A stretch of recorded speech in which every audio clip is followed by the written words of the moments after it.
Sekarang flashback ke hari ke-8, selama minggu pertama buka praktik, itu aku merasa aku kebanyakan nggak bisa tidur. Tidurku kurang karena aku kepikiran hal-hal kecil yang terlewat di pasien-pasien awal. Di minggu pertama sudah mulai ada pasien, 2 orang, 3 orang, 4 orang, 5 orang. Tapi anehnya di tempat praktikku sendiri, aku sering melewatkan hal-hal kecil yang sebenarnya sangat krusial. Misalnya perkenalan diri, lalu habis cek tensi dan melakukan pemeriksaan lain, pas mau ku input, aku lupa angkanya. Di pasien berikutnya, urutanku melayani pasien itu berantakan. Dan yang paling parah dan cukup bikin aku kepikiran, pasien datang mau cek tensi. Setelah melakukan pemeriksaan tensi, aku menaruh alat-alat, kemudian ingin melakukan pemeriksaan head to toe dari kepala sampai kaki, tapi pasien udah keburu duduk di kursi tempat konsultasi.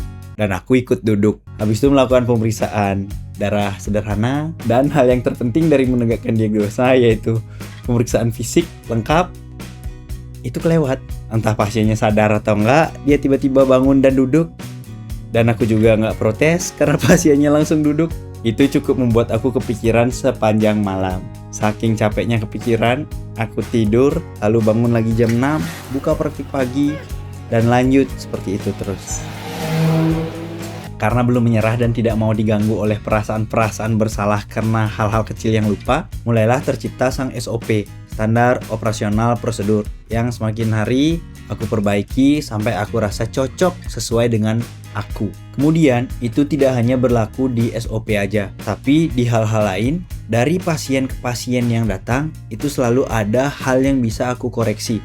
Jadi aku melakukan reiterasi setiap hari, mulai dari aku bangun pagi, persiapan buka praktik pagi sampai jam 10. Lalu setiap pasien yang datang tuh aku cari kelemahan kesalahanku, aku kerjakan selama siang sampai menuju sore persiapan dan buka praktik lagi, dan malam aku tutup praktik dan mengevaluasi serta mencari hal-hal yang bisa aku improve keesokan harinya. Di minggu pertama ini rasanya capek banget, kayak masa cuma 4 pasien? Capek, biasanya sampai 25 satu shift gak masalah. Yang aku amati selama minggu pertama ini adalah aku tidak hanya melayani pasien, tapi di belakangku ada bayang-bayang bagaimana SOP itu urutannya seperti apa, terus apa aja yang harus dilakukan. Itu aku ternyata harus menyesuaikan lagi dari nol di tempat praktikku sendiri.